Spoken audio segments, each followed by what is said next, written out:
Sometimes the things we inherit feel more like burdens than blessings. For Astrid, a widowed Viking woman struggling to raise her young son alone, her father's murky lake seemed like nothing more than another weight on her tired shoulders. The lake had been abandoned for years, filled with broken barrels and rotting wood from failed trade ventures. Everyone in the village whispered it was cursed, a reminder of her father's poor choices and squandered fortune. Astrid had no choice but to accept it. She had nowhere else to go and no other family to turn to. But 8-year-old Leif saw something different when he gazed across those dark waters. Where his mother saw failure, he saw adventure. Where she saw an ending, he saw a beginning. One morning, chasing a mysterious glint beneath the surface, Leif would make a discovery that would change everything. What was really hidden in those forgotten depths? Before we jump back in, tell us where you're tuning in from. And if this story touches you, make sure you're subscribed. The morning mist clung to the fjord like a shroud, wrapping around the jagged cliffs that had stood sentinel over these waters for countless generations. Astrid pulled her woolen cloak tighter as she stood at the edge of what had once been her father's pride, a lake that now seemed to mock every hope he'd ever harbored. The water stretched before her, murky and still, reflecting nothing but the grey sky above. Broken barrels floated like the bones of dead dreams, their iron hoops rusted brown against the dark surface. A collapsed dock jutted partway into the water, its wooden planks green with moss and decay. This was her inheritance, this testament to failure, this monument to poor judgment. Astrid was 47 winters old, though the lines around her eyes and the silver threading through her auburn hair made her appear older. 3 years had passed since her husband Ragnar fell in a fishing accident, leaving her to raise their son alone in a village where widows were often forgotten. The other women still included her in their gatherings, but she felt the distance, the careful politeness that replaced genuine warmth. She was no longer Ragnar's wife. She was simply the woman with the cursed lake. "Mama, look!" Leif's voice carried across the water, bright and unburdened by the weight of adult disappointments. At 8 years old, he possessed the kind of curiosity that could find wonder in a puddle of rainwater.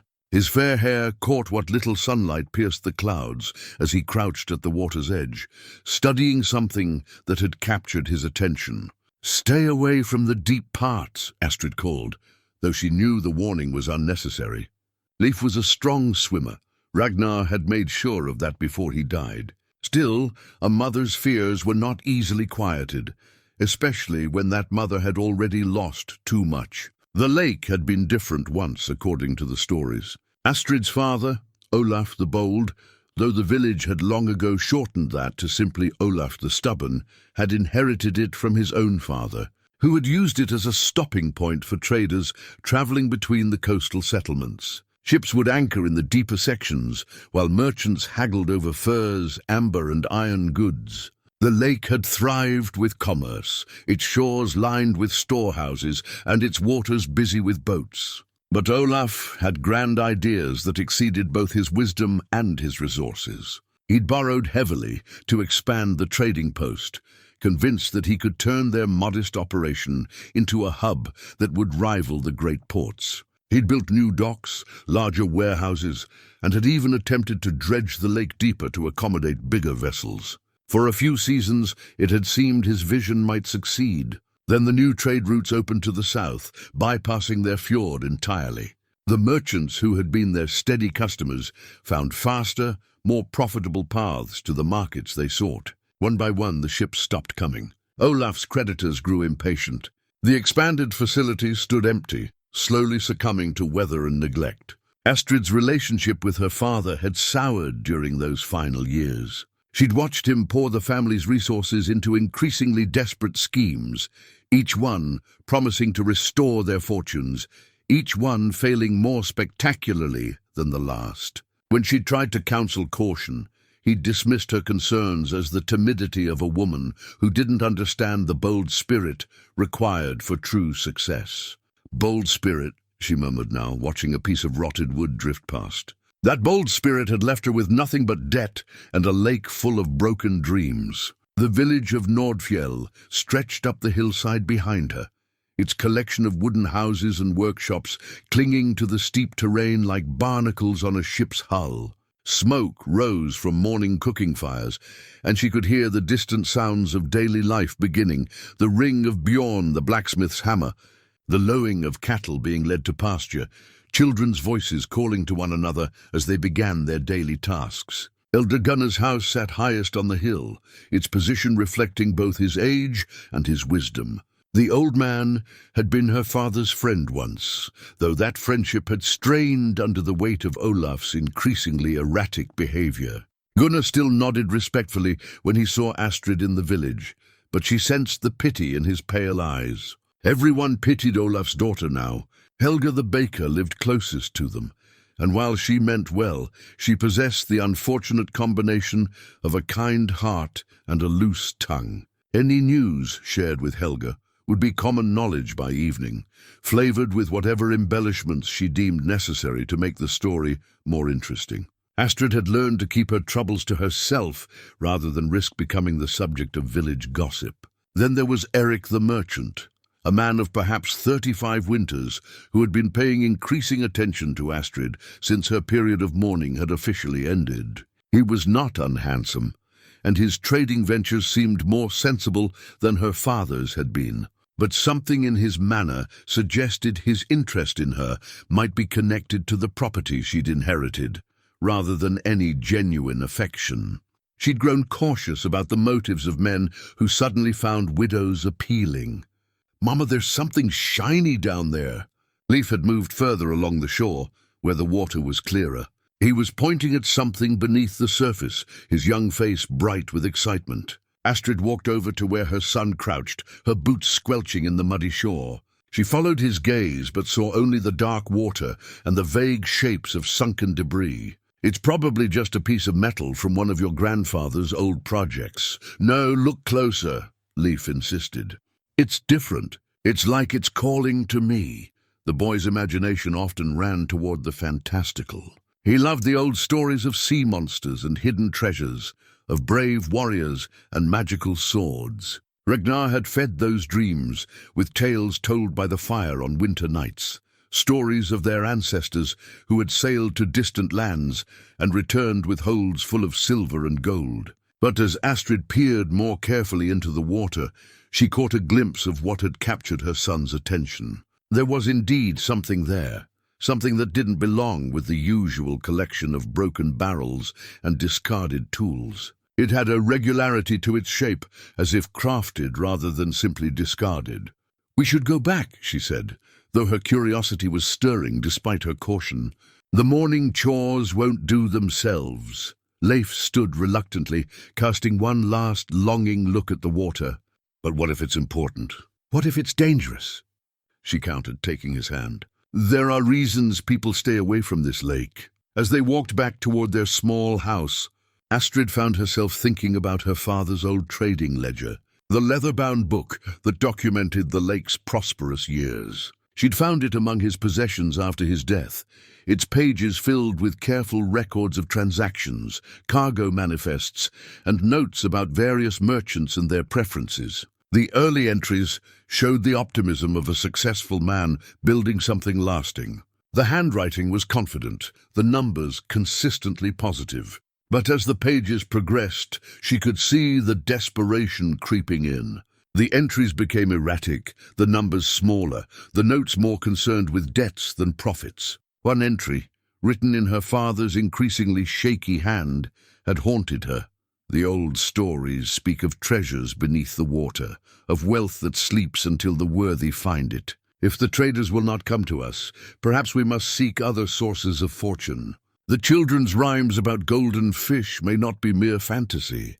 She dismissed it as the rambling of a man whose failures had driven him towards superstition. But now, seeing that glint beneath the water, she wondered if her father had known something he'd never shared. Their house was small but well built, a wedding gift from Ragnar's family that had sheltered them through 8 years of marriage and 3 years of widowhood.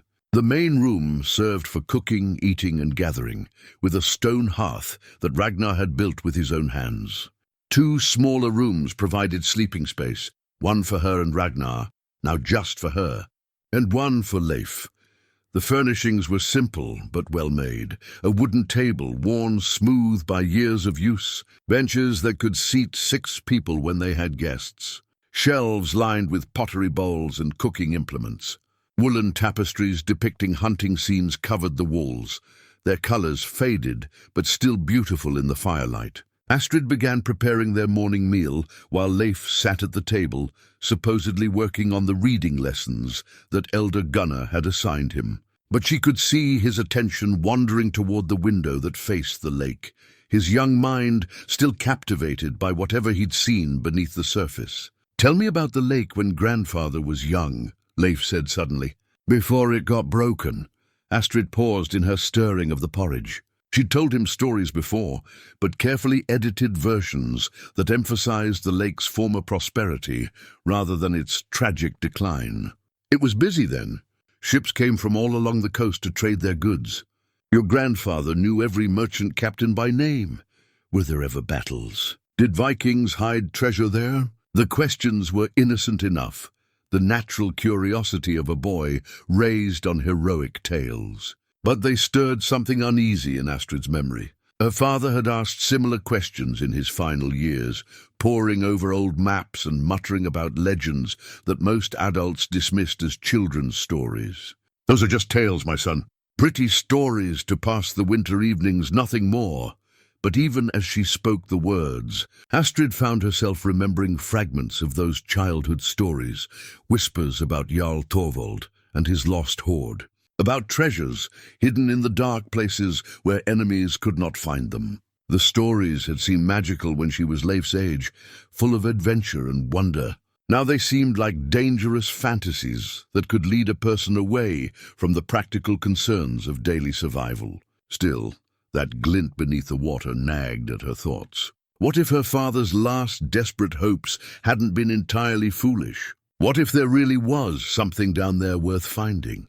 She pushed the thought away as she served breakfast, focusing instead on the real challenges of the day ahead. There were debts to consider, repairs to make, and the constant question of how long they could continue living on the small inheritance her father had left them.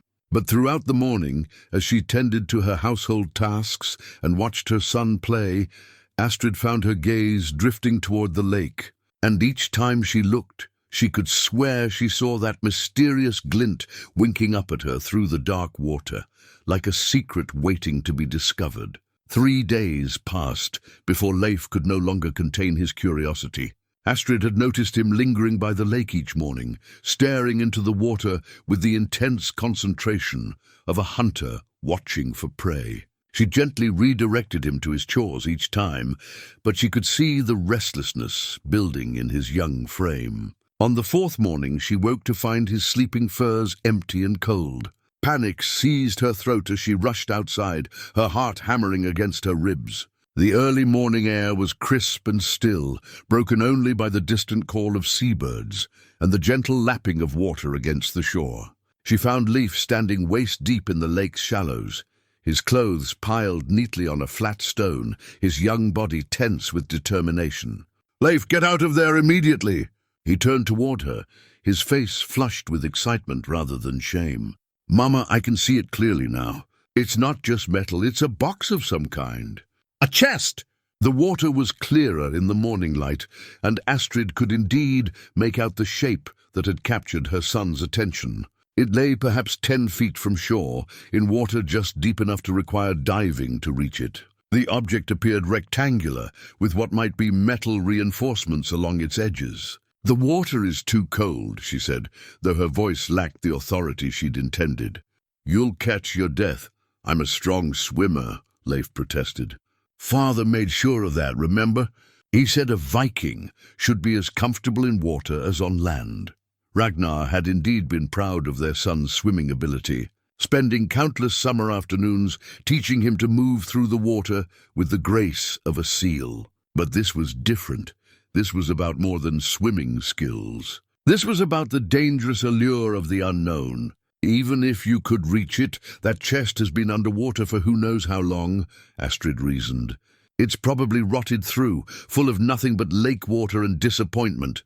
But even as she spoke, she found herself studying the object more carefully. There was something about its shape, its apparent solidity, that suggested it might have survived its watery grave better than logic would suggest. And if her father's desperate final notes held any truth, if there really were treasures hidden in these depths. "Please, Mama," Leif said, his voice carrying a note she'd rarely heard before, not childish wheedling, but genuine conviction. "I can feel that it's important. I can feel it calling to me." The boy's certainty unsettled her. At 8 years old, Leif possessed an intuition that sometimes seemed beyond his years, a sensitivity to currents and undercurrents that she'd attributed to his father's bloodline. Ragnar's family had always produced men who could read the sea's moods, who knew when storms were coming long before the sky darkened. "The water's too deep," she said finally. "Even for you." "Then help me," Leif replied simply. "You're an even stronger swimmer than I am." The suggestion caught her off guard.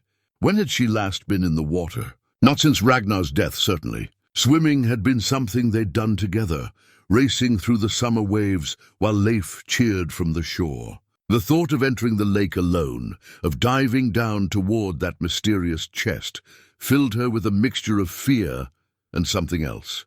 Something that felt dangerously like excitement. "If we did this, and I'm not saying we should, but if we did, we'd need rope," she heard herself saying. "And someone watching from shore in case something went wrong." Leif's face lit up like sunrise breaking over the mountains. "I'll get the rope, and we can ask Elder Gunnar to watch." "No," Astrid said quickly. "If we're going to do something this foolish, we keep it between ourselves. At least until we know what we're dealing with." The decision felt like stepping off a cliff, but once made, it brought with it a strange sense of relief. For 3 years, she'd lived carefully, making safe choices, avoiding risks that might threaten the stability she'd built for herself and her son. But safety hadn't brought them prosperity, and caution hadn't solved their growing financial problems. They spent the morning in preparation, gathering the supplies they'd need for what Astrid had begun thinking of as their expedition. Rope, yes, but also a small boat to position over the chest's location, tools to pry it free if it was stuck, and thick blankets to ward off the chill that would follow their time in the cold water. As the sun reached its zenith, warming the air and making the water slightly more inviting, they returned to the lake. Astrid had changed into her oldest dress, one that could be ruined without great loss, while Leif wore only the simple tunic and trousers he used for his messiest play. "Remember," she told him, as they waded out to position their small rowboat, "if anything feels wrong, if I'm down too long, if you see any sign of danger, you row straight back to shore and get help. Promise me." "I promise, Mama, but nothing's going to go wrong. I can feel it." The water was shockingly cold despite the warm air, and Astrid had to force herself not to gasp as it rose to her waist, then her chest. She'd forgotten the particular way lake water felt different from the sea, softer somehow, but also more mysterious, holding secrets rather than openly displaying its power. The chest lay directly below them now, perhaps 8 feet down. In the clear water, she could see it was indeed made of wood, with metal reinforcements that had turned green with age. It was larger than she'd expected, perhaps 2 feet long and a foot wide, with a curved lid that suggested it had been built to protect valuable contents. "I'm going down," she told Leif, taking several deep breaths to prepare her lungs. "Keep the boat steady." The dive felt like entering another world. The sounds of the surface, birds, wind, her son's encouraging words, faded into the profound silence of deep water.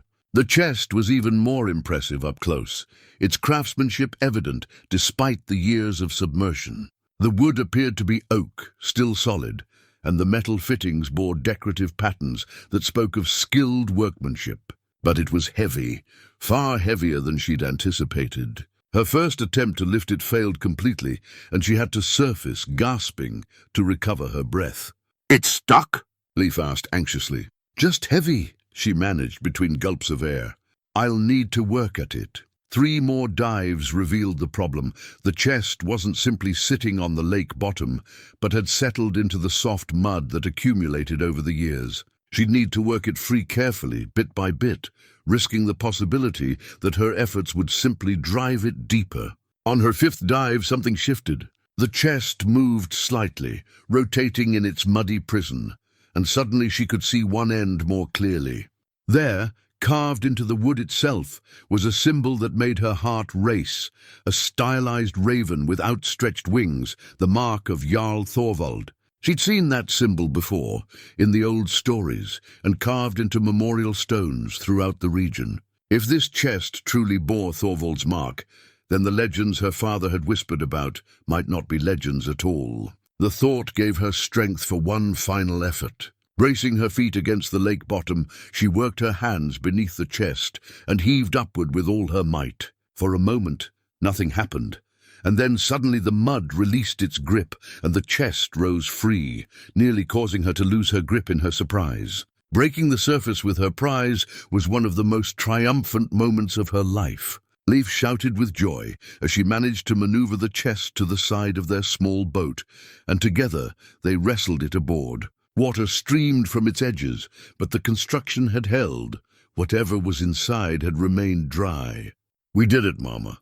We actually did it!" Leif's excitement was infectious, and for the first time in years, Astrid felt the thrill of genuine adventure coursing through her veins. But as they rowed back to shore with their mysterious prize, she noticed movement on the hillside above the lake. Someone had been watching them, though from this distance she couldn't identify who. Their secret expedition might not remain secret for long. The chest sat between them in the boat, heavy with possibility and danger in equal measure. Whatever lay inside would change their lives. She was certain of that. The only question was whether the change would be for better or for worse. That evening, by the flickering light of oil lamps and the warm glow of the hearth, Astrid and Leif examined their prize. They'd carried the chest into their home under cover of dusk, when most of their neighbors would be settling in for the night. The weight of the thing had surprised them both.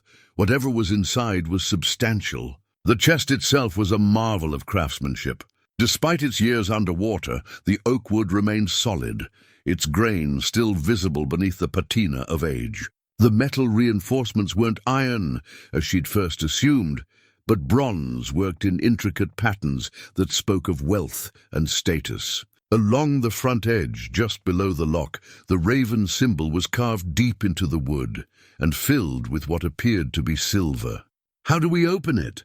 Leif asked, running his small fingers along the edges, searching for any weakness in the construction. The lock was unlike anything Astrid had seen before, not the simple iron mechanisms used by local craftsmen, but something far more sophisticated. The metal was unmarked by rust, suggesting it had been made from materials that could resist the lake's corrosive effects. "Carefully," she murmured, studying the mechanism. "This wasn't built by any smith in our village. This is the work of masters." She tried lifting the lid, but the lock held firm. The keyhole was shaped strangely, not round as she'd expected, but angular like a star with 7 points. No key she'd ever seen would fit such an opening. "Maybe we can break it," Leif suggested, but Astrid shook her head. "Not yet. If there's truly something valuable inside, we don't want to damage it. And this chest itself, it's worth something just as it is. This kind of workmanship doesn't come cheap." They spent the better part of an hour examining every inch of the chest, looking for hidden latches or secret mechanisms. Finally, Leif's sharp eyes noticed something she'd missed. A small depression in the wood near the lock, worn smooth as if by countless touches. "Mama, look at this. It's like someone pressed their thumb here over and over again." Astrid examined the spot more closely. It was indeed worn in a way that suggested frequent use, and when she pressed her own thumb against it, she felt the slightest give in the wood. Nothing happened, but there was definitely some kind of mechanism there. "Try pressing it while I work with the lock," she suggested. As Leif applied pressure to the hidden spot, Astrid felt something shift in the lock mechanism. The strange star-shaped keyhole rotated slightly, and suddenly the lid lifted with the softest of clicks. Inside, wrapped in oiled leather that had protected them from moisture, were treasures beyond her wildest dreams. Silver coins caught the lamplight, their surfaces unmarked by tarnish. Some bore familiar Norse runic inscriptions, but others showed symbols she didn't recognize, flowing script that might have been Arabic, and angular marks that could have been from the Eastern kingdoms. There were perhaps 50 coins in total, more silver than she'd seen in her entire life. But the coins were only the beginning. Nestled among them were pieces of jewelry that spoke of wealth and refinement, a golden arm ring inscribed with scenes of battle, silver brooches shaped like eagles, and a necklace of amber beads so perfectly clear they seemed to glow with inner fire. At the bottom of the chest, wrapped separately in the finest silk she'd ever touched, were fragments of what appeared to be parchment or vellum. The material was old beyond measure, brown with age, but still flexible. Strange markings covered the visible portions, not just writing, but what looked like crude drawings of coastlines and landmarks. "It's a map," Leif breathed, his young voice filled with wonder. "Part of one, anyway," Astrid agreed, lifting the fragments with trembling hands. The sections they could see showed what might be their own fjord, but marked with symbols and notations in a language she couldn't read. There were other fragments, some showing what looked like islands or distant coastlines. "This is just the beginning, isn't it?" Leif asked, his eyes bright with the possibility of adventure. "This chest was hidden for us to find, and now we're supposed to follow the map to find the rest." Astrid felt a chill that had nothing to do with the evening air. The boy was probably right. This felt very much like the beginning of something larger, something that could consume their lives entirely if they weren't careful. "We need to be very cautious about who we tell," she said finally. "Treasures like this, they change how people think about you, not always in good ways." As if summoned by her words, there came a gentle knock at their door. Astrid quickly threw a blanket over the chest, while Leif moved to stand beside her, both of them trying to look casual. Elder Gunnar stood on their threshold, his weathered face creased with what might have been concern or curiosity. In his gnarled hands, he carried a pot that smelled of the mutton stew he was famous for throughout the village. "I thought you might appreciate a warm meal," he said, his pale eyes taking in their slightly flushed faces and defensive postures. "I noticed you were out on the lake today. Not many people venture onto those waters anymore." "Just checking the old dock posts," Astrid lied smoothly. "Thought we might be able to salvage some of the wood." Gunnar nodded. But his eyes had found the wet clothes hanging by the fire, the muddy boots by the door, the general air of excitement that still clung to them both, despite their attempts at normalcy. "Dangerous work salvaging," he observed mildly. "Easy to get in over your head, especially when you're not entirely sure what you might find." The words seemed loaded with meaning, and Astrid wondered how much the old man had seen from his high perch on the hillside. Gunnar had always been observant, and his house commanded a clear view of the lake. "We were careful," she said. "I'm sure you were." He set the pot on their table, his movements deliberate and slow. "You know, your father used to come to me with questions in his final years, questions about old stories, old legends. He was convinced there was more to this place than most people realized." Leif shifted beside her, and Astrid placed a warning hand on his shoulder. "My father had many ideas," she said carefully. "Not all of them practical, perhaps not. But some of the old stories have roots in truth. The tale of Jarl Thorvald, for instance. Most people think it's just a children's story now, but there are records, old records that speak of treasures hidden where enemies wouldn't think to look. The silence stretched between them, filled with unspoken questions and careful calculations." Finally, Gunnar smiled and moved toward the door. "Enjoy the stew," he said. "And remember, if you should happen to find yourself in need of advice about salvage work, my door is always open." After he left, Astrid and Leif sat in silence for several minutes, both of them staring at the blanket-covered chest. "He knows," Leif said finally. "Maybe," Astrid admitted. "But knowing and acting on knowledge are different things. Gunnar's been trusted with village secrets for 40 years. If anyone can be counted on for discretion, it's him. Still, as they carefully rewrapped their treasures and hid the chest beneath loose floorboards. Astrid couldn't shake the feeling that their secret was already spreading beyond their control. 2 days later, Astrid made the decision that would alter the course of everything that followed. She could no longer bear the weight of the secret alone, and Gunnar's carefully worded offer of advice echoed in her thoughts. If the old man truly knew something about the legends surrounding their lake, she needed that knowledge. She found him in his workshop, carving spoons from birchwood with the patient precision that had made him the village's most respected craftsman. His fingers, gnarled with age but still steady, shaped the smooth curves with practiced ease. "I was wondering when you'd come," he said, without looking up from his work. "The restlessness has been written across your face for days." Astrid settled onto the wooden stool across from his workbench, choosing her words carefully. "You mentioned that my father asked you questions about old legends." "He did, particularly in his final months, when the debts were mounting and his other ventures had failed. He became convinced that the stories about hidden treasures weren't just children's tales." "And what did you tell him?" Gunnar set down his carving knife and met her eyes directly.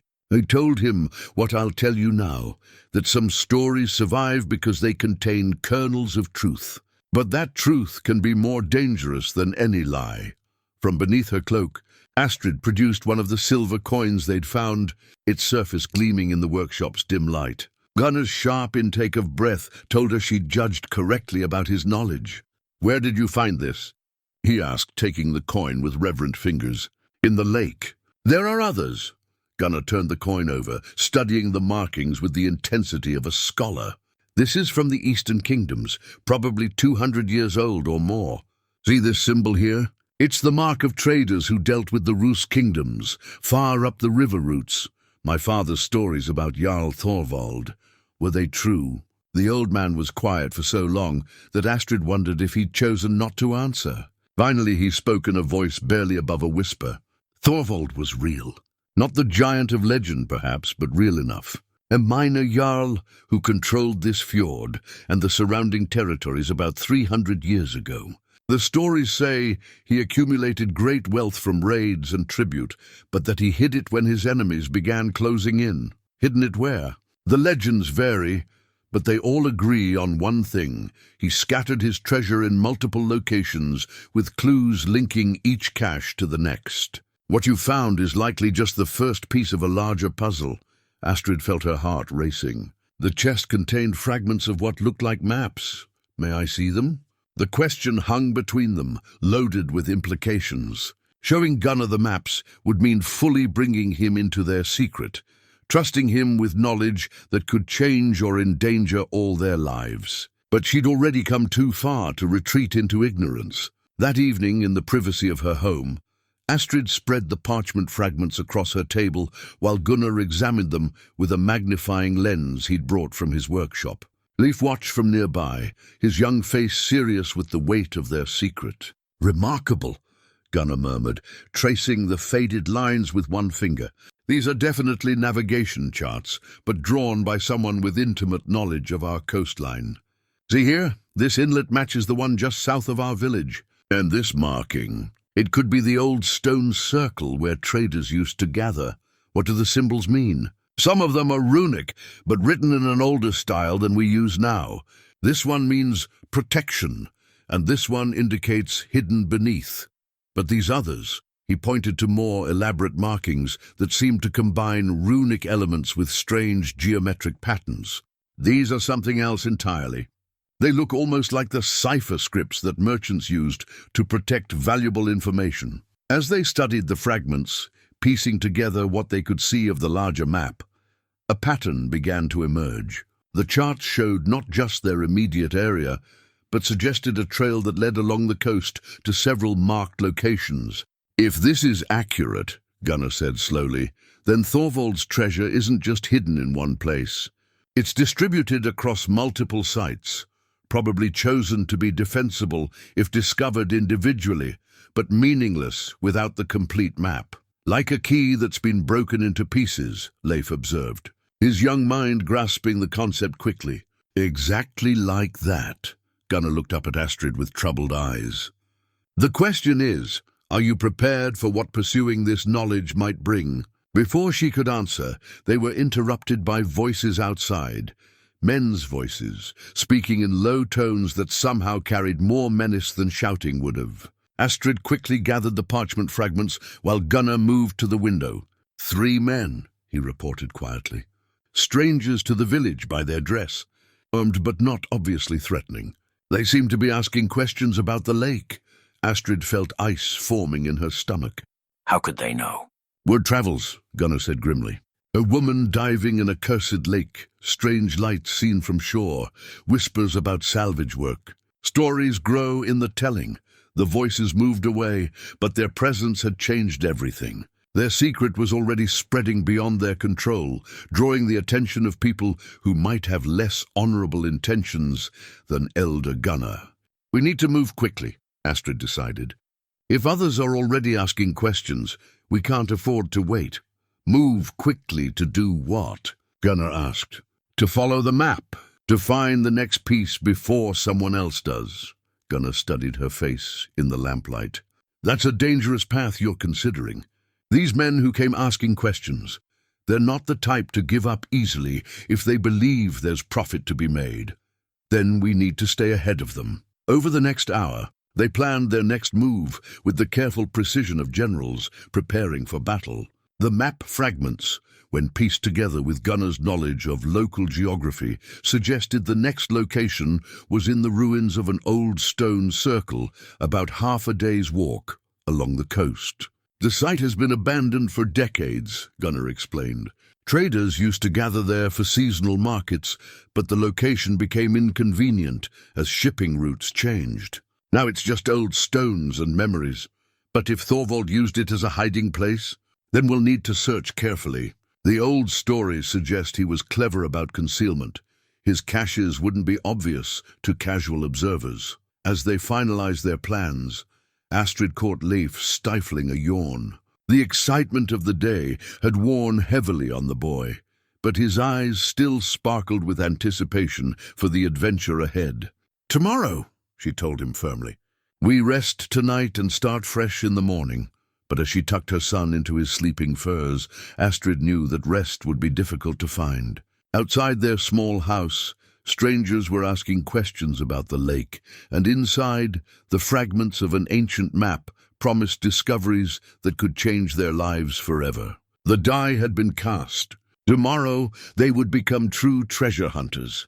The pre-dawn mist hung thick over the fjord as Astrid, Leif and Gunnar made their way along the coastal path. They'd left while the village still slept, carrying supplies in simple packs that would draw no attention from any early risers who might spot them. To casual observers, they appeared to be nothing more than a family taking the old man on a morning walk to gather herbs. The reality was far more perilous. Gunnar had insisted on accompanying them despite his 70 winters. These old bones know these paths better than anyone living, he'd argued when Astrid expressed concern about his age.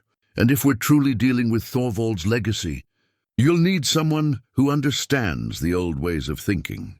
The coastal trail wound between granite cliffs and rocky beaches, occasionally dipping down to cross small streams that tumbled toward the sea. Leif moved with the boundless energy of youth, scrambling over obstacles and ranging ahead to scout their path. But Astrid noticed how often his hand went to the small pouch at his belt, the one containing the strange coin they'd brought as a talisman. "Tell me more about this Thorvald," she requested as they walked. "Not the legends, but what the records actually say." Gunnar adjusted his pack and considered his words carefully.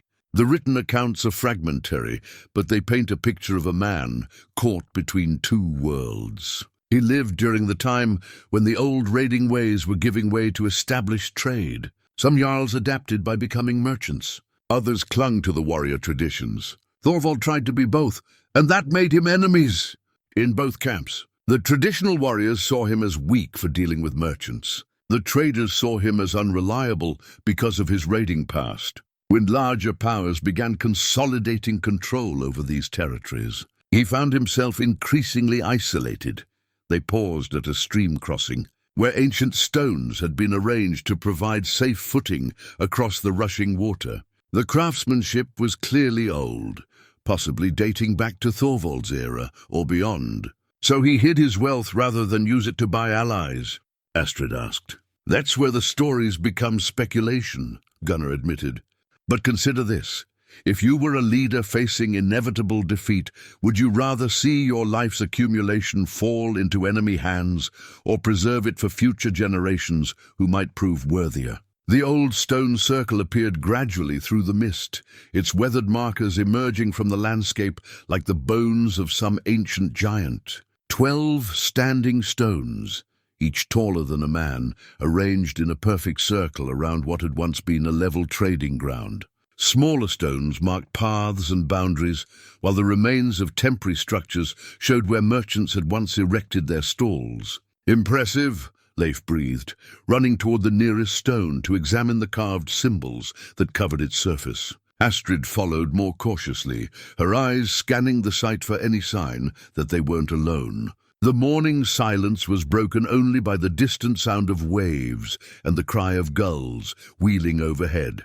The symbols on the stones were a mixture of runic script and the same geometric patterns they'd seen on the map fragments. Most appeared to be trade markers or boundary stones, but one stone, the largest, positioned at what seemed to be the circle's head, bore more elaborate carvings. "This one's different," Gunnar observed, running his fingers over the intricate designs. "See here. This symbol matches one from your map fragments." The symbol was a spiral contained within a square, with small marks radiating outward like rays from a sun. Below it, carved in smaller runes, was text that made Gunnar frown with concentration. "What does it say?" Astrid asked. "Something like, 'The protector's gift lies beneath the watcher's gaze,' but the phrasing is archaic, and I could be misreading some of the runes." They spent an hour examining each stone in the circle, mapping the various symbols and trying to understand the relationships between them. Leif proved particularly helpful at this task, his young eyes sharp enough to spot details that the adults missed, and his lack of preconceptions allowing him to see patterns they might overlook. "Mama!" he called from the center of the circle. "Look at this." He'd found what appeared to be a depression in the ground, perfectly circular and about 3 feet across. It was subtle, barely visible unless you were looking for it, but clearly artificial rather than natural. "Could be an old fire pit," Gunnar suggested, but his voice lacked conviction. Astrid knelt beside the depression, running her hands over the packed earth. "It's too regular for that. And see these stones around the edge? They're different from the others, smoother, like they've been worked." Working together, they began carefully excavating the site. The earth came away easily, as if it had been disturbed relatively recently. About 2 feet down, Leif's small shovel struck something metallic. "Another chest?" he asked hopefully. But what they uncovered was even more intriguing, a circular metal plate, green with age, bearing the same spiral and square symbol they'd found on the standing stone. And beneath it, wrapped in oiled leather that had protected it from moisture, was a fragment of decorated metal that took Astrid's breath away. It was a piece of a shield, she realized, part of the rim, decorated with intricate metalwork that depicted scenes of battle and voyage. The craftsmanship was extraordinary, far beyond anything produced in their small village. But more importantly, the shield fragment bore runic inscriptions along its edge. "This isn't just any shield," Gunnar said, his voice filled with awe. "Look at these inscriptions. This is a ceremonial shield, the kind carried by jarls and high-ranking warriors. Thorvald's shield? Possibly. Or someone equally important." He traced the runes with one finger.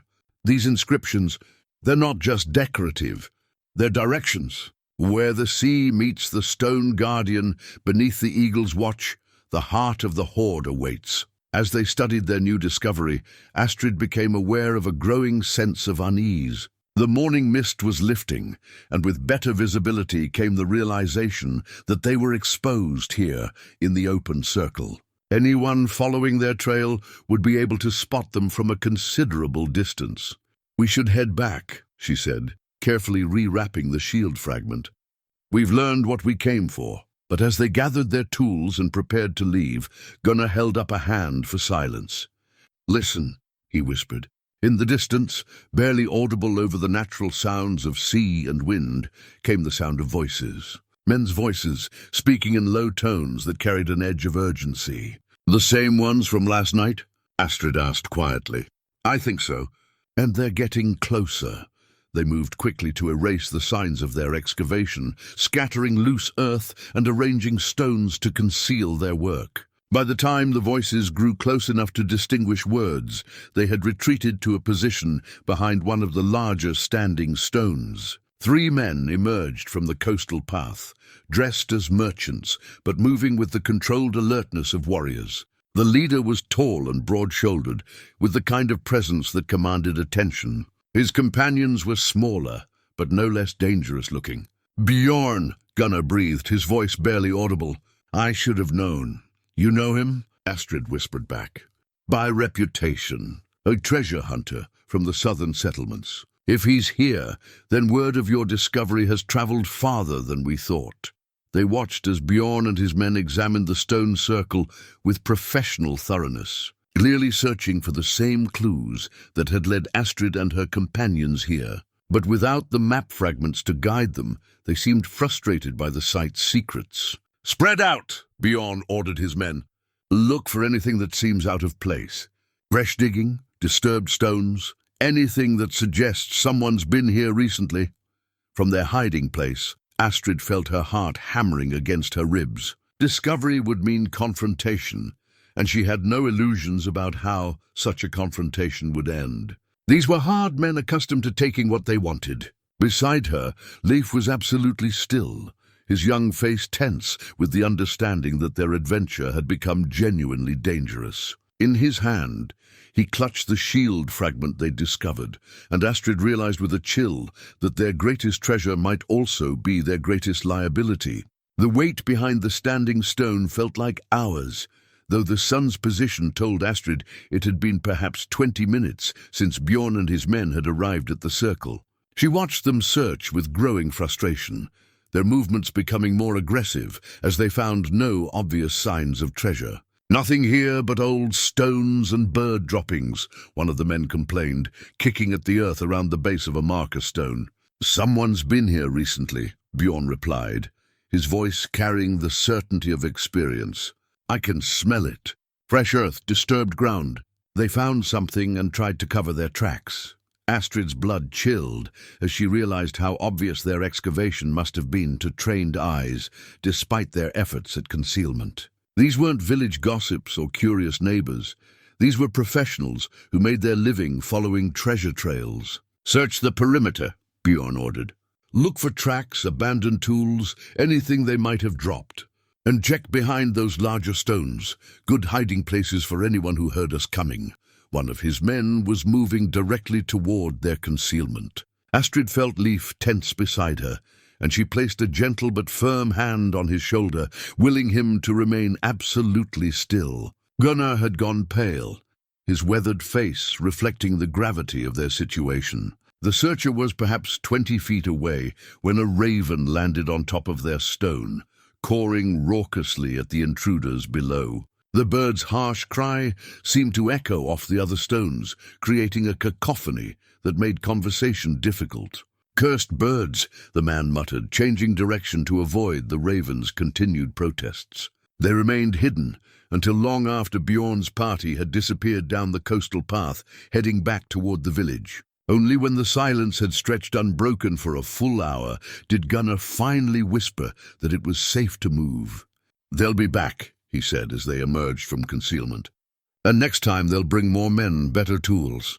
Word is spreading that there's real treasure to be found, and men like Bjorn have networks that stretch across half the known world." The journey back to the village felt different from their morning expedition. Where they had walked with anticipation and excitement, now they moved with the careful awareness of hunted prey.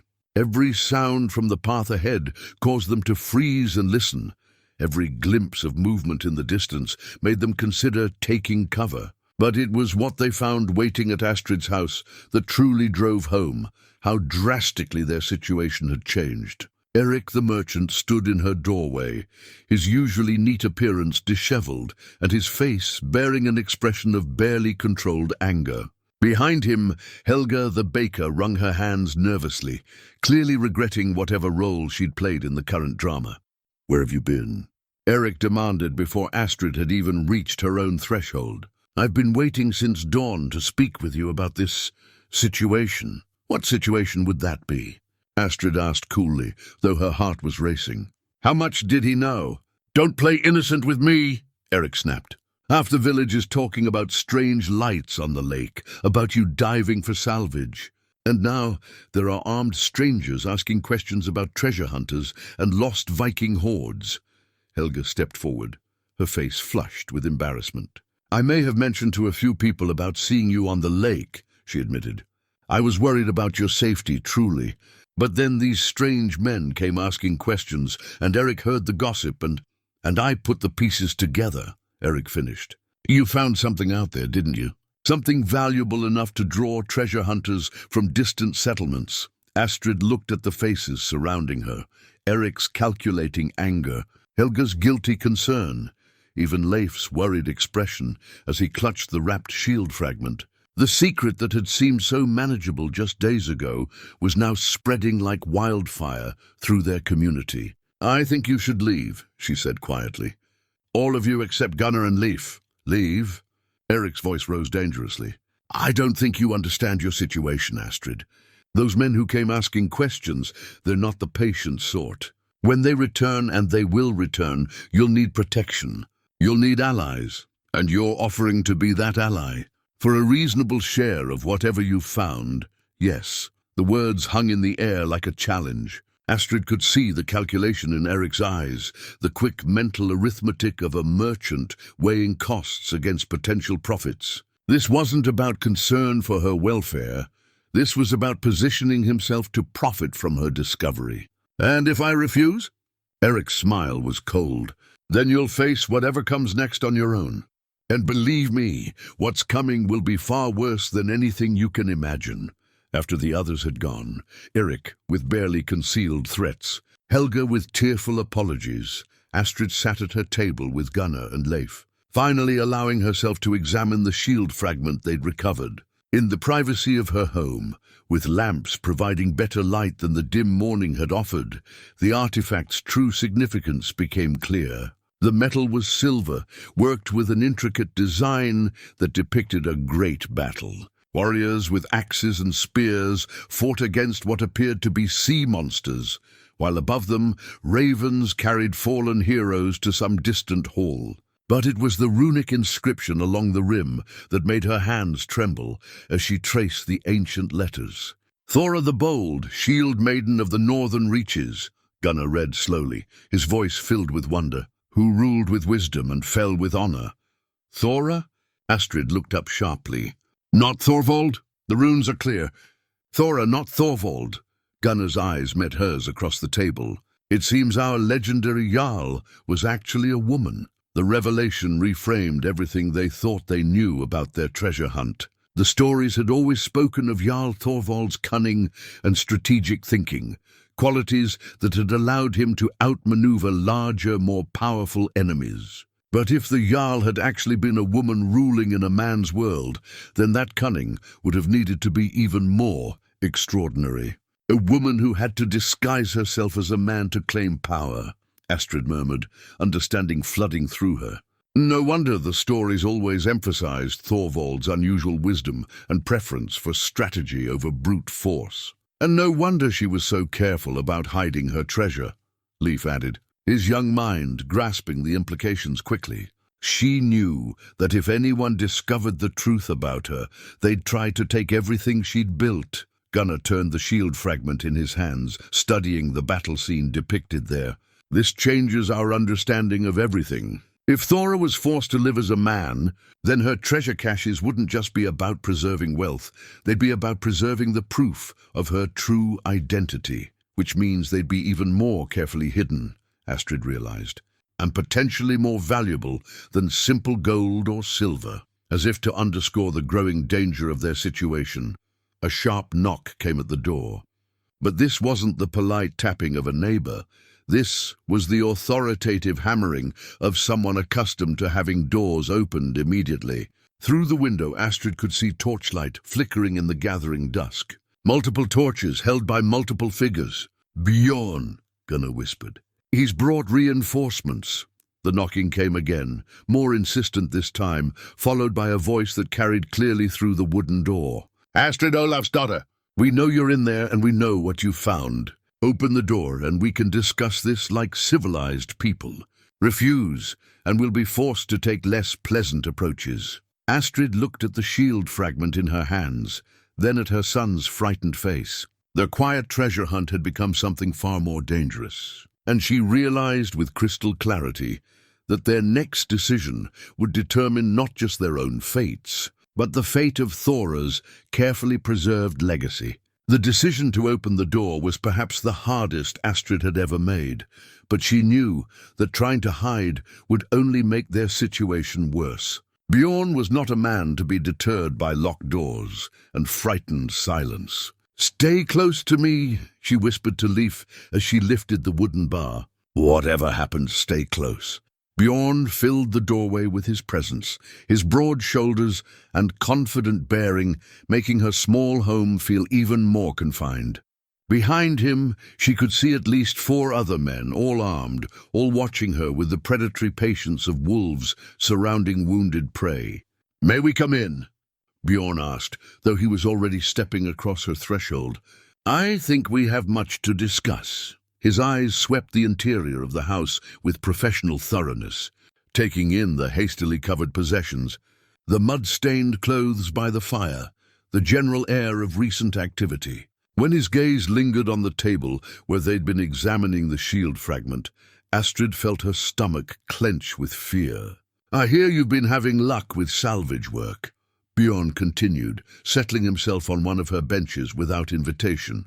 His men remained standing, their hands resting casually on their weapons. "Finding interesting things in that old lake of yours?"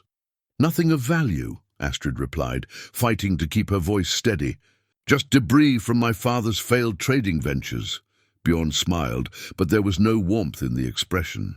"I've been hunting treasure for 20 years, woman. I know the signs of a significant discovery, and I know the look of people who found something worth hiding." He leaned forward, his pale eyes fixing on hers with uncomfortable intensity. "More importantly, I know the old stories about this region. The legends of Jarl Thorvald's lost hoard aren't just children's tales. They're based on historical records that most people have forgotten." Gunnar stepped forward slightly, placing himself between Bjorn and Leif. "Stories are just stories, Bjorn Iron Hand. This village has seen enough disruption." "Ah, the village elder speaks." Bjorn's attention shifted to Gunnar with obvious recognition. "Your reputation for wisdom precedes you, old man. Which is why I'm hoping you'll convince your friends here to be reasonable." "What exactly are you proposing?" Astrid asked. "Partnership," Bjorn replied smoothly. "You have local knowledge and apparently the initial clues to Thorvald's treasure. I have the resources and manpower to follow those clues to their conclusion. Together, we could recover a fortune that's been sleeping beneath these waters for centuries, and our share of this fortune would be generous. Perhaps 20% split between all of you. More than enough to live comfortably for the rest of your days." The offer was clearly meant to sound reasonable, but Astrid could hear the steel beneath Bjorn's diplomatic words. This wasn't a negotiation, it was a demand backed by superior force. "We need time to consider," she said carefully. "Of course, but not too much time." Bjorn stood, his men straightening in response to his movement. "I'll return tomorrow evening for your answer. And I should mention my associates and I will be monitoring the area to ensure that no one else attempts to interfere with our business arrangement." After they left, the house felt haunted by their presence. Astrid barred the door and drew the shutters, but she knew such precautions were largely meaningless. If Bjorn chose to take what he wanted by force, her modest defenses would not stop him. "We have to leave," Gunnar said quietly. "Tonight, while we still can." "Leave and go where?" Astrid asked. "He has men watching us, and we can't abandon everything we've worked for." Better to lose possessions than lives, Gunnar replied grimly. But as they sat in the flickering lamplight, discussing their limited options, Leif made an observation that changed everything. "The shield piece," he said suddenly. "Look at the battle scene again, but look at it differently." Astrid unwrapped the artifact, studying the intricate metalwork that depicted warriors fighting sea monsters. She'd admired the craftsmanship before, but hadn't paid close attention to the specific details of the scene. "See the warrior in the center?" Leif pointed to a figure that was more elaborately decorated than the others. "The one leading the battle?" Astrid looked more closely. The central figure was indeed different, smaller than the surrounding warriors, but clearly in a position of command. The armor was more ornate, the weapons more finely crafted, and "Those aren't men's clothes," she breathed, understanding dawning. The figure's armor included details that she'd initially dismissed as artistic flourishes, but which now clearly depicted feminine curves, cleverly concealed beneath mail and leather. The helmet's design, the cut of the cloak, even the way the figure held its weapons, everything suggested a woman's form hidden beneath a warrior's gear. "This isn't just any battle scene," Gunnar said, his voice filled with amazement. "This is Thora's own story, depicted on her own shield. She's showing us how she lived, disguised as a man, leading warriors who never knew their Jarl's true identity. But it was the background of the scene that provided the most startling revelation. Behind the battle, depicted in smaller but equally detailed relief work, was a landscape that Astrid recognized. The distinctive shape of their own fjord was clearly visible, with the lake, the village, and even the stone circle marked in miniature. "She lived here," Astrid whispered.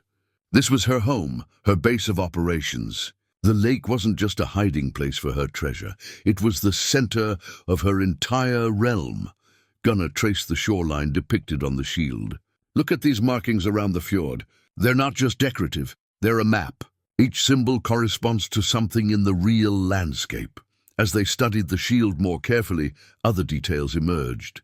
Small runic inscriptions hidden within the decorative patterns, symbols that matched those they'd seen on the map fragments, and most importantly, a series of markers that seemed to indicate specific locations around their own territory. "The sea caves," Leif said suddenly, pointing to a section of the shield that showed cliff faces with dark openings. "There are caves along our coast that can only be reached at low tide. What if that's where the main treasure is hidden?" The caves he referred to were well known to local fishermen, though few ventured into them due to the dangerous tides and treacherous footing. They were accessible only during the lowest tide cycles, when the sea retreated enough to reveal narrow passages between the rocks. It would be the perfect hiding place, Astrid realized, accessible only to those who knew exactly when and how to approach, and impossible for large groups to search effectively. But as the magnitude of their discovery became clear, so did the true nature of their situation. They weren't just treasure hunters anymore. They were the guardians of a historical secret that had been hidden for 3 centuries. Thora's story, her true identity as a woman who had ruled with wisdom and strength, was a legacy that went far beyond mere gold and silver. "We can't let Bjorn have this," Astrid said firmly. "This isn't just about money anymore. This is about preserving the truth of who Thora really was. Then we need to reach the caves before he realizes what we've discovered," Gunnar said. "The next low tide that would give us access is tomorrow at dawn." "That's cutting it very close to his deadline," Astrid pointed out. "Then we'd better be very fast and very careful."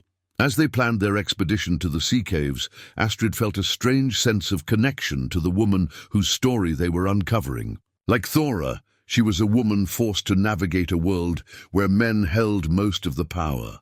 Like Thora, she was fighting to protect something precious from those who would exploit or destroy it. The parallel gave her strength, but it also made her acutely aware of the stakes involved. Thora's treasure wasn't just hidden wealth. It was the preserved proof of a remarkable woman's legacy. And now that legacy was in her hands, threatened by men who saw only profit where they should see history. Tomorrow, at dawn, she would either secure Thora's secret forever or lose it to those who would never understand its true value. The thought terrified and exhilarated her in equal measure. The hours before dawn stretched like an eternity.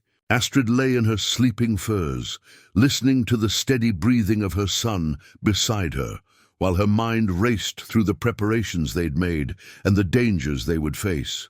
Sleep seemed impossible with so much at stake. They had planned carefully, using Gunnar's intimate knowledge of the tides and coastal geography to time their expedition perfectly. The lowest tide of the month would occur just after sunrise, giving them perhaps 2 hours to navigate the sea caves before the water level rose and trapped them inside. It was a narrow window, made more treacherous by the certainty that Bjorn's men were watching their movements. Gunnar had spent the evening gathering additional supplies, rope, torches, and most importantly, a ceremonial banner that he'd retrieved from his own family's possessions. The banner was ancient, bearing symbols that matched those they'd found on Thora's shield, and he believed it might serve as both identification and protection if they encountered whatever guardians Thora had left to protect her secret. "It's a battle standard," he'd explained as they examined the faded fabric by lamplight. "These symbols mark it as belonging to Thora's personal guard. If the legends are true, if she really did leave loyal followers to watch over her treasure, this might convince them we come with honorable intentions." The thought of encountering actual guardians had unsettled Astrid deeply. The idea that people might have been keeping vigil over Thora's secret for 3 centuries seemed both magnificent and terrifying. What kind of dedication could sustain such loyalty across generations? But it was Leif's excitement that both worried and inspired her. The boy had embraced their adventure with the boundless enthusiasm of youth, but she could see that he was beginning to understand the true magnitude of what they'd undertaken. This wasn't just a treasure hunt anymore. It was a quest to preserve historical truth. "Mama," he'd whispered as she tucked him in, "do you think Thora would approve of what we're doing?" The question had haunted her through the long, sleepless hours. Would a woman who had been forced to hide her true identity for an entire lifetime approve of strangers uncovering her carefully preserved secrets? Or would she see their efforts as a violation of the privacy she'd fought so hard to maintain? As the first pale light of dawn began to filter through the shutters, Astrid made her decision. Whatever Thora might think of their intrusion, Bjorn's intentions were clearly dishonorable. If they didn't act now, Thora's legacy would fall into the hands of men who saw only profit where they should see the remarkable story of a woman's triumph over impossible circumstances. She woke Leif gently, marveling at how quickly he came alert. The boy had inherited his father's ability to wake instantly and completely, a trait that had served Ragnar well during his years as a fisherman. They dressed quickly and quietly, gathering their prepared supplies by touch rather than risk lighting a lamp that might alert any watchers. Gunnar was waiting for them at the predetermined meeting spot, a grove of pine trees that provided cover while offering a clear view of the coastal path. The old man looked every one of his 70 years in the grey dawn light, but his eyes sparkled with determination. "The tide is perfect," he reported quietly. "Better than I dared hope. We'll have nearly 3 hours before the water rises enough to become dangerous." They moved through the pre-dawn landscape like ghosts, using paths that Gunnar had known since childhood to avoid the routes that Bjorn's sentries would be watching. The coastal cliffs here were treacherous even in full daylight, requiring careful navigation and absolute trust in their guide's knowledge. As they descended towards sea level, the sound of waves grew louder, echoing off the rock walls that surrounded them. The air smelled of salt and seaweed, tinged with the mysterious scents that seemed to rise from deep places where sunlight never reached. The cave entrance was exactly as Leif had described it, a narrow opening between towering rocks that would be completely submerged at high tide. Water still lapped at the entrance, but the level was low enough to allow passage if they were willing to wade through knee-deep pools. "This is it," Gunnar said, studying the rock formations carefully. The caves extend deep into the cliff face, but they're treacherous. We'll need to stay together and mark our path carefully to ensure we can find our way out. As they prepared to enter, Astrid caught sight of movement on the cliffs above. Bjorn's men had found them, but they were too far away to intervene before the trio could disappear into the caves. Still, their discovery meant that time was now even more precious. "They'll wait for us to come out," Gunnar observed grimly. "Which means we need to find what we're looking for quickly, or find another way to leave." "Is there another way?" Astrid asked. "Possibly. These caves connect to underground passages that emerge further up the coast. But I haven't explored them in decades, and they're dangerous even when you know the way." The cave entrance was both magnificent and terrifying. The walls stretched upward into darkness, carved by centuries of tidal action into smooth, flowing shapes that seemed almost organic. The water at their feet was crystal clear, revealing stone formations that had been sculpted by the endless dance of sea and stone. But it was the artificial modifications that truly took their breath away. Someone, Thora's people presumably, had carved handholds into the walls, installed metal rings for securing ropes, and even created small alcoves that could serve as rest stops or supply caches. The work was ancient, but still functional, designed by people who understood that these caves would need to be navigated in darkness and haste. "She really did use this place," Leif whispered, his young voice filled with wonder. As they moved deeper into the cave system, following passages that twisted and branched like the roots of some enormous tree, they began to find more evidence of Thora's presence. Carved symbols marked key intersections, providing navigation aids for those who knew how to read them. Supply caches hidden in sealed containers still held oil for torches, rope, and other equipment needed for cave exploration. But it was the discovery of actual living quarters that truly drove home the reality of what they'd found. In the large chamber, perhaps an hour into the cave system, they found the remains of what had clearly been a permanent settlement. Stone platforms that had once held sleeping furs, fire pits with sophisticated ventilation systems, storage areas carved directly into the rock walls. This wasn't just a hiding place, Astrid realized. This was a fortress, a place where Thora could retreat with her most trusted followers if her surface holdings were threatened. Gunnar examined the construction with professional interest. "The engineering is remarkable. See how they've diverted water flow to keep the living areas dry.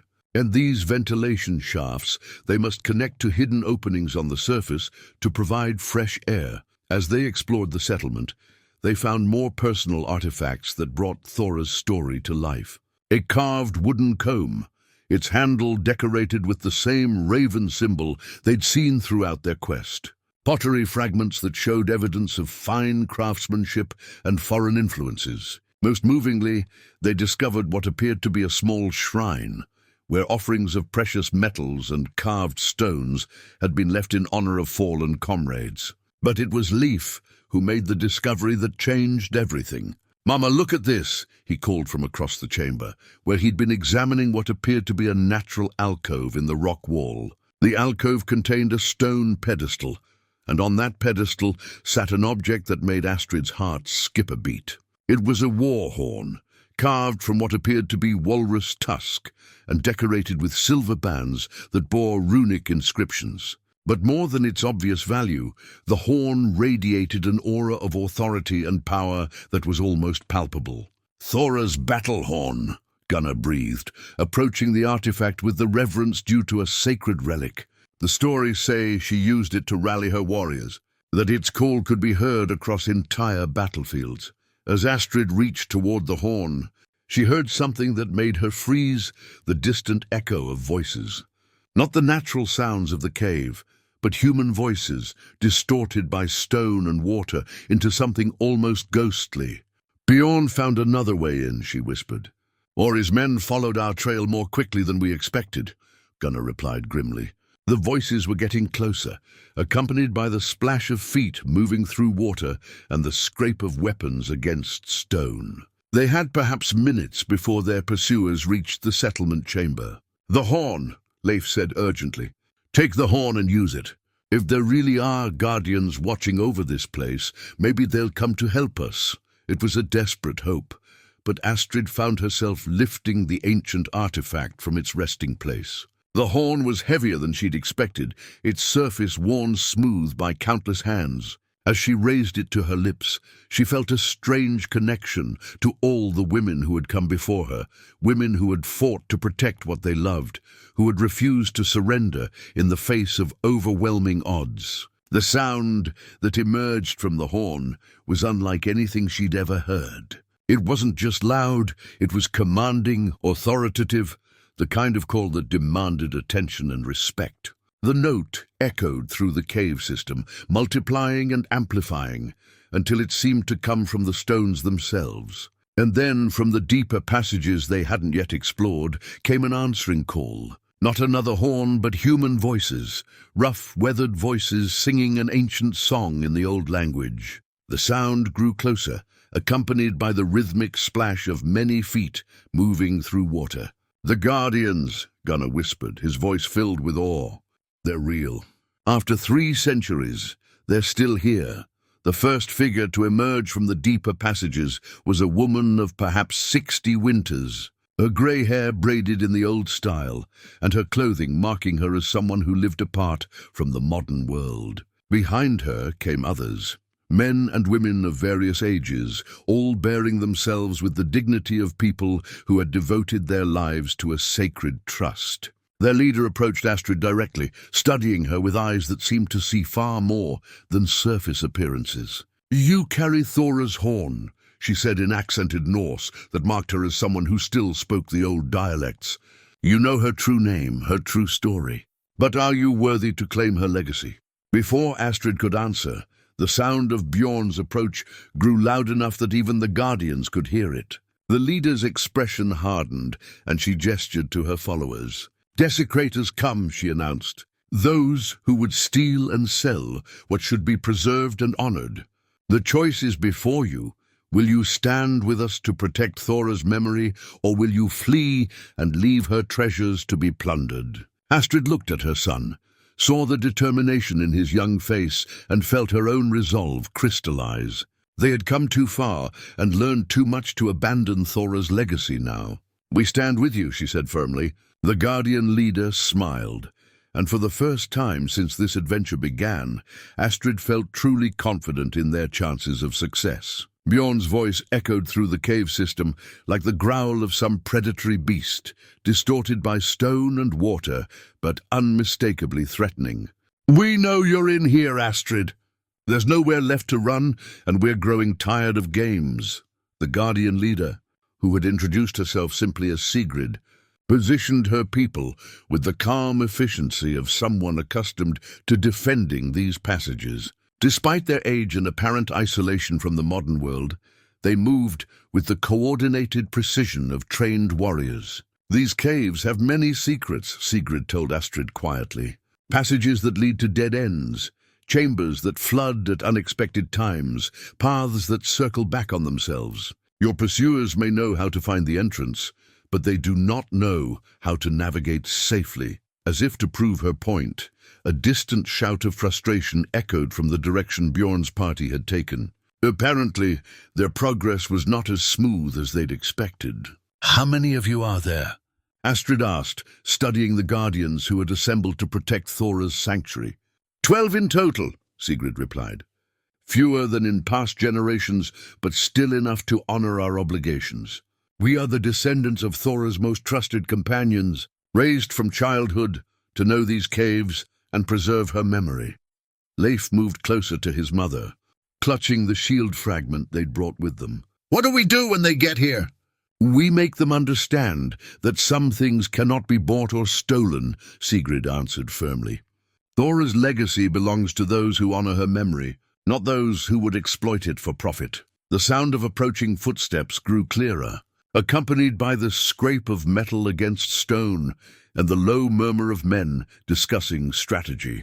Bjorn had apparently solved whatever navigational problems had initially slowed his progress. "There, light ahead!" The voice was close now, perhaps just one chamber away from their position. Sigrid raised her hand, and her followers took positions around the chamber with smooth efficiency. They weren't hiding. Instead, they arranged themselves in a formation that would allow them to present a unified front when Bjorn's party arrived. "Remember," she told Astrid, "we are not here as warriors seeking battle. We are guardians protecting sacred ground. There is a difference, and that difference matters." Bjorn emerged from the connecting passage with his weapon drawn, clearly expecting resistance. His eyes swept the chamber, taking in the assembled guardians, the ancient settlement, and most importantly, the artifacts that marked this place as something far more significant than a simple treasure cache. "Well," he said after a moment, his voice echoing strangely in the stone chamber, "this is not what I expected to find." Two of his men flanked him, while the others remained in the passage behind. Whether as reserves or to guard their retreat, Astrid couldn't tell. But their body language suggested they were as surprised as their leader by what they'd discovered. "You are trespassing on sacred ground," Sigrid announced, her voice carrying the authority of generations. "This place is under our protection, as it has been for 3 centuries. Bjorn studied her with the calculating gaze of a man accustomed to evaluating opponents. "Sacred ground or not, old woman, the treasure laws are clear. Abandoned hoards belong to those bold enough to claim them."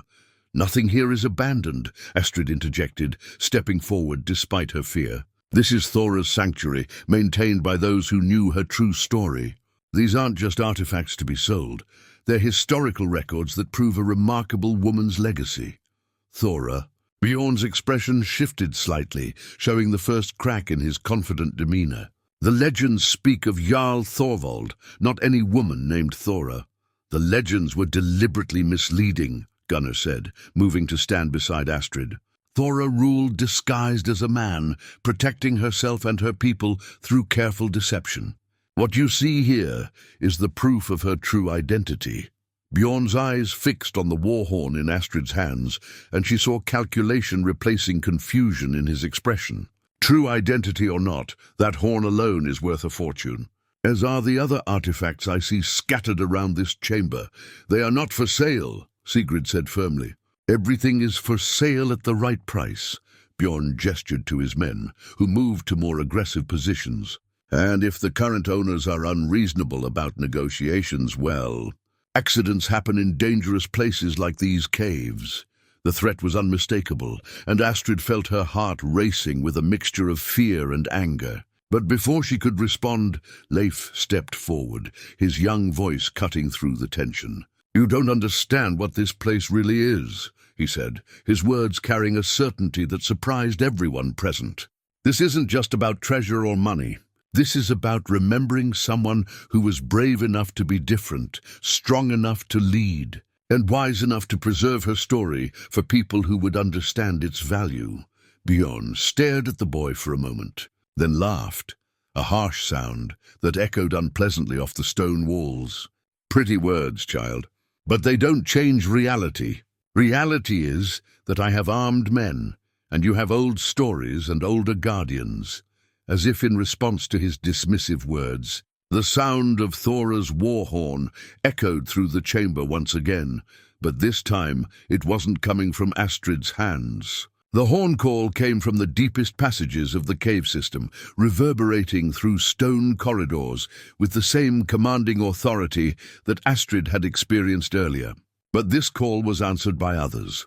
Multiple horns echoing from different directions, creating a symphony of ancient power that seemed to make the very walls tremble. Bjorn's confident expression faltered as he realized the implications of what he was hearing. "How many of you are there?" he demanded of Sigrid. "As many as are needed," she replied calmly, though Astrid could see the satisfaction in her eyes. From the passages they hadn't yet explored came the sound of many feet moving through water, accompanied by voices singing the same ancient song they'd heard before. The Guardians hadn't just survived in isolation for 3 centuries. They had thrived, maintaining their sacred trust with a dedication that went far beyond simple duty. The first of the reinforcements to enter the chamber was an elderly man, whose bearing marked him as someone of significant authority among the Guardians. Behind him came others, ranging from grey-haired elders to young people barely older than Leif, all united by their shared purpose and their obvious familiarity with these underground passages. "Bjorn Iron Hand," the elderly man said, his voice carrying the weight of years and accumulated wisdom. "Your reputation precedes you, as does your history of desecrating sacred sites for profit." Bjorn's hand tightened on his weapon, but Astrid could see uncertainty replacing his earlier confidence.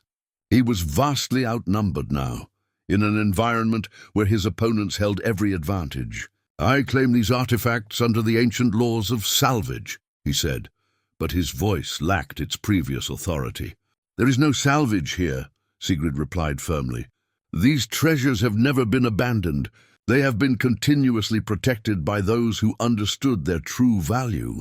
As the standoff continued, Astrid noticed that Leif was studying something in his hands, not the shield fragment, but a small object he seemed to have discovered while the adults were focused on the confrontation. She moved closer to see what had captured his attention. It was a golden circlet, simple in design but exquisite in craftsmanship. Unlike the ornate pieces they'd found earlier, this crown, for that's clearly what it was, spoke of quiet authority rather than ostentatious display. The metal was worked with subtle patterns that seemed to flow like water, and at its center was a single carved raven with wings spread in protection rather than aggression. "Thora's crown," Gunnar breathed, recognizing the artifact immediately. "The symbol of her true authority, hidden here where only the worthy would find it." Bjorn's eyes fixed on the crown with obvious hunger, but when he moved toward it, something unexpected happened. The assembled guardians didn't raise weapons or shout warnings. Instead, they began to sing. The song was ancient, its words in a dialect so old that even Gunnar could only catch fragments of meaning. But the melody was hauntingly beautiful, filled with both strength and sorrow, telling the story of a remarkable woman who had sacrificed everything to protect those she loved. As the song continued, Astrid felt something changing in the chamber's atmosphere. The very air seemed to thicken with the weight of accumulated history, and she found herself understanding, perhaps for the first time, the true magnitude of what they had discovered. This wasn't just about treasure or even historical significance. This was about the power of memory, the importance of preserving truth in the face of those who would distort or destroy it for their own benefit. Thora's story mattered not because of the gold and silver she'd accumulated, but because of what she represented, the courage to be different, the wisdom to lead through intelligence rather than force, and the dedication to preserve something meaningful for future generations. "The crown chooses its own bearer," Sigrid said when the song ended, her words directed not at Bjorn, but at Astrid. Thora knew that someday someone would need to continue her work of protecting what others would exploit. Astrid looked at the crown in her son's hands, then at the faces surrounding her, guardians who had devoted their lives to preserving a legacy, treasure hunters motivated by greed, and in the middle, a young boy who had somehow become the key to everything. "The choice is yours," the elderly guardian leader told her. "Accept the responsibility that comes with Thora's crown, and help us ensure her story is preserved for those who will truly understand its value. Or walk away and let it fall into the hands of those who see only profit where they should see wisdom." Bjorn made one final attempt to assert his claim. "You're all fools if you think ancient ceremonies and pretty songs will protect you from hard reality. I have men, I have weapons, and I have the law on my side." But even as he spoke, his own men were backing toward the passage they'd entered through, clearly uncomfortable with the spiritual power that seemed to radiate from the assembled guardians and their sacred artifacts. "The law," Sigrid observed mildly, "recognizes the rights of indigenous peoples to protect their cultural heritage. And we have been here much longer than you have been hunting treasure." As understanding dawned that he was truly outnumbered and outmaneuvered, Bjorn's expression shifted to one of frustrated rage. "This isn't over," he snarled. "Yes, Astrid said quietly, reaching for Thora's crown with hands that trembled only slightly. It is. 3 months had passed since that morning in the sea caves when Astrid had accepted Thora's crown and the responsibilities that came with it. The lake that had once seemed like a burden had been transformed into something that brought pride to the entire village, and visitors from distant settlements who came to learn about the remarkable woman who had once ruled these lands. The transformation had begun slowly, with careful planning and respectful excavation of the historical sites they'd discovered. Working with the Guardians, who had finally emerged from their centuries of secrecy, Astrid had overseen the creation of a proper memorial to Thora's legacy. The old trading post had been rebuilt, not as a commercial venture, but as a place where people could come to learn about the true history of their region. Astrid stood now at the shore of the lake, watching as Leif worked with a group of village children to maintain the memorial garden they'd planted near the water's edge. The boy had grown visibly in the past months, not just in height, but in confidence and purpose. He'd become something of a local expert on Thora's story, able to recite the legends with accuracy, while adding his own insights about what they meant for modern times. The morning classes went well, Elder Gunnar reported, approaching with the satisfied expression of a teacher whose students had exceeded his expectations. Young Eric, the baker's grandson, has mastered the old runic script better than some adults I've known. The education program had been Gunnar's idea, a way to ensure that Thora's story would be properly preserved for future generations. Children and adults alike came to learn about their history, studying not just the legend of the disguised Jarl, but the broader context of what life had been like for women in those times. Any word from the southern settlements about the traveling exhibition? Astrid asked. They're very interested.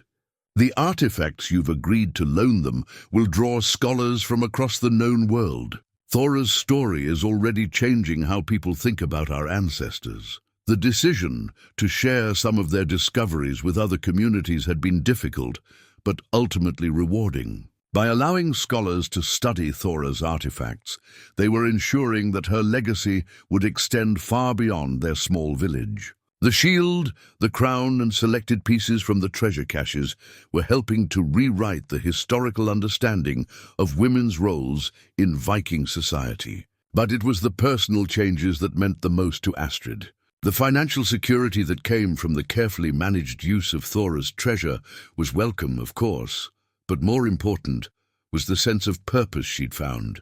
For the first time since Ragnar's death, she felt truly useful, truly valued for her own contributions, rather than pitied for her losses. "Mama!" Leif called from across the water, where he was helping to place the final stones in a memorial marker they'd been constructing.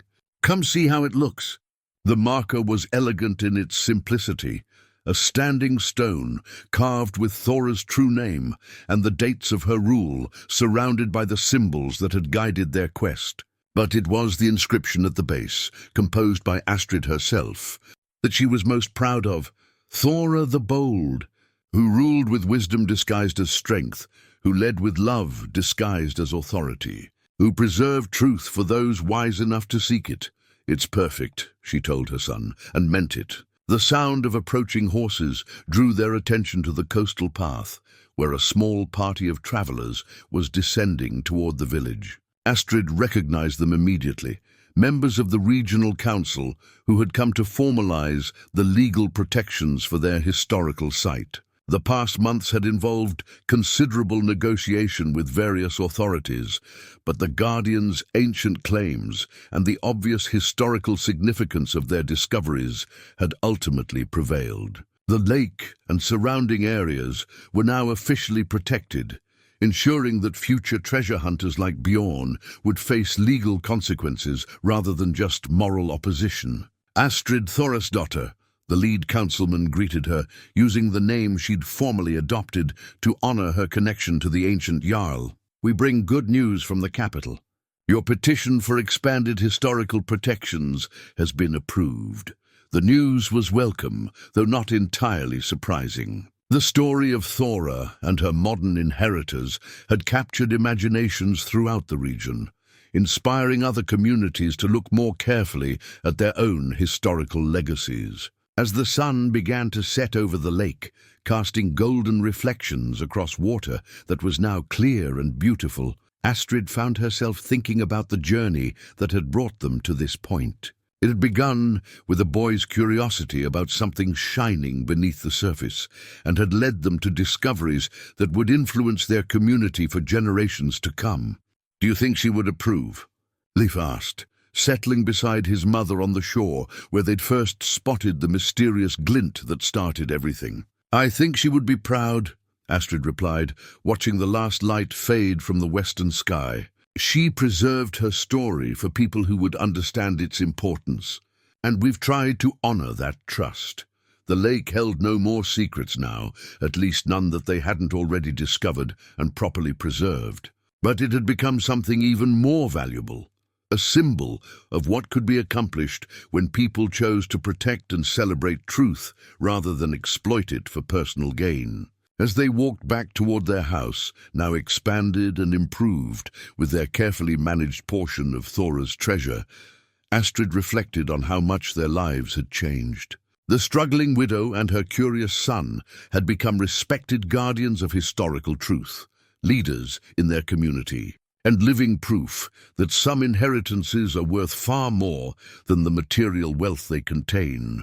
The lake stretched behind them, its surface now reflecting stars instead of hiding secrets. And Astrid knew that tomorrow would bring new challenges and new opportunities to honor the legacy they'd been entrusted to protect. But tonight, for the first time in years, she felt entirely at peace with her place in the world.